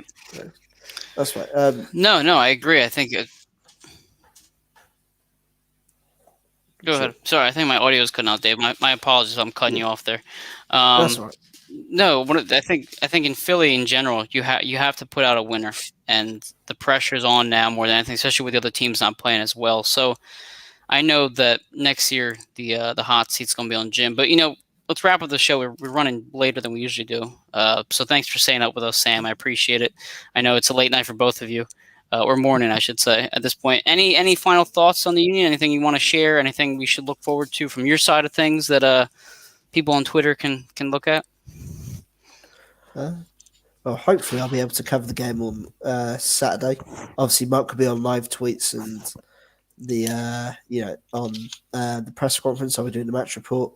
Obviously, I'll be watching my team Gillingham as a fan, which would be quite rare on Saturday. So I mean, it depends what time we get back. Obviously, Sam's actually going to his first Gillingham game, so it'll be quite the afternoon, won't it, Sam? Oh, there you go. Yeah, I've been warned of the horrors that await, but no, it should be good. It'll be my first. It'll be my first live match since before COVID started. So quite excited. Awesome. Yeah, it'll be fantastic for. Hopefully, I mean, the place we're going to, we haven't won at Oxford in over a decade, and last season it's a strange stadium, isn't it, Dave? It's only got 3 sides. It's got 3 sides. The owner ran out of money as they were building the stadium. So one of the stands, So one of the stands doesn't exist. So if you put the ball over the bar at one end, it goes into the car park. That's about 2,000 cars, but obviously be a big game. Obviously, we haven't won there in over a bloody decade. So I mean, last year I think obviously we were 2-0 up with 10 minutes to go and we lost 3-2. So I mean, that's just a small little insight into being a Gillingham fan. Oh, Jesus. Sounds a lot like a Union fan. But, David, let's ramp up the show with the sponsors, and you guys can get some much-needed sleep. Go ahead, Dave, whenever you're ready. Yeah. Obviously, the first our first sponsor is Manscaped. You can go to www.manscaped.com and get 20% off and free shipping using the code AATBirds. And then the next one's Statement Games. You can visit statementgames.com for a fun, free new look at fantasy sports. And obviously, you can sign up below with the link below. It's all free. And then the next one's OddsJam. I know that'll be quite popular to you gamblers and everything out there. Obviously, use the Arbitrage Calculator and more. And again, hopefully, you'll never lose a bet again. I believe it's sort of like betting with I think isn't it like it's like spread betting, isn't it? So like essentially, you're guaranteed a profit. Yep. I think, yeah. So obviously, sign up at oddsjam.com for more. Obviously, the link below. And then the last one is there's actually quite a new one, Le Terrain Watches. So visit letterrainwatches.com and use the code AETBirds to get 10% off at the checkout. And then, of course, it wouldn't be all about the birds / all authentic talk sports podcast / radio show without promoting our own shop. So obviously go to aatbirds.com/shop to get all your across the pitch gear and anything else, your chips and dish, your main Wednesday show, anything else, any Eagles stuff, any Sixers stuff that our guy Johnny designs, you can get it all here at allaboutthebirds.com/shop. Obviously, Mike's wearing his Barreras bucket, which will be his college basketball show, which will be starting soon, which will be coming soon. Is it a live one, Mike, or is it pre-recorded? It's going to be pre-recorded. I already have the 3-part premiere planned out. I got my guests lined up. It's going to be very, very fun. I cannot wait. I'm going to miss you as a co-host, so Dave. I will miss you dearly. Right. I will be tuning in. I will make sure to share it out, getting the exposure. But yeah, I mean, obviously, that's one of our new exciting shows that we've got as we continue to expand our brand, not just from the Eagles, but across the Philadelphia sport and American sport in general. Again, guys, thank you so much for listening. Thank you, Mike, and obviously thank you, Sam, for staying up and thank you, Sam, to listen to us for an hour and 45 minutes. Obviously, guys, thank you so much. Enjoy the rest of Thursday night football and enjoy the rest of your Thursday evenings / Friday mornings, and we'll see you next week. Go Union. Go Union. Attention, listeners across the galaxy, all the way from Australia to Houston. Do we have a pube problem?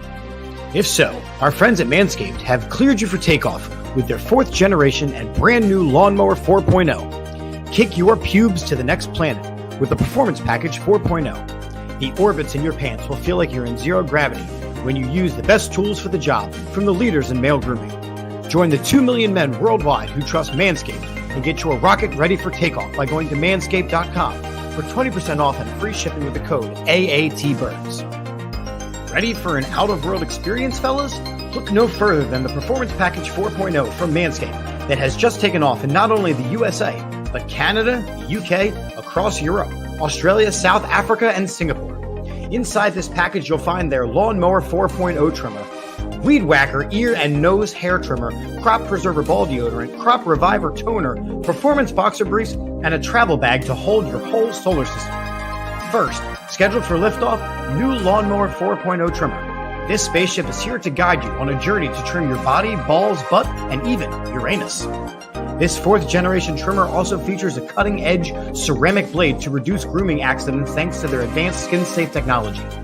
The Lawnmower 4.0 has a 7,000 RPM motor, a new multifunction on-off switch, can engage a travel lock, and is even waterproof. The Lawnmower 4.0 also has a 4000K LED spotlight you can turn on and off when needed for a more precise shave throughout your travels across the universe. The Performance Package 4.0 also includes the Weed Whacker. It's like having a little astronaut to chop your worst weeds up top in your nose and ear. The Weed Whacker is also waterproof and uses a 9,000 RPM motor-powered 360-degree rotary dual-blade system. This nose and ear hair trimmer provides proprietary skin-safe technology, which helps prevent nicks, snags, and tugs in those delicate holes. Don't forget to use Crop Preserver ball deodorant and their Crop Reviver to help your little planets be on their A-game while feeling the sun's heat. Manscaped even threw in 2 free gifts to their Performance Package 4.0, the Manscaped Boxers and the Shed Travel Bag. Abort hairy balls and Buzz Lightyear that Woody with Manscaped. Get 20% off and free shipping with the code AATBirds at manscaped.com. That's 20% off and free shipping with the code AATBirds at manscaped.com. For a clean trinity and beyond, your Spaceballs will thank you.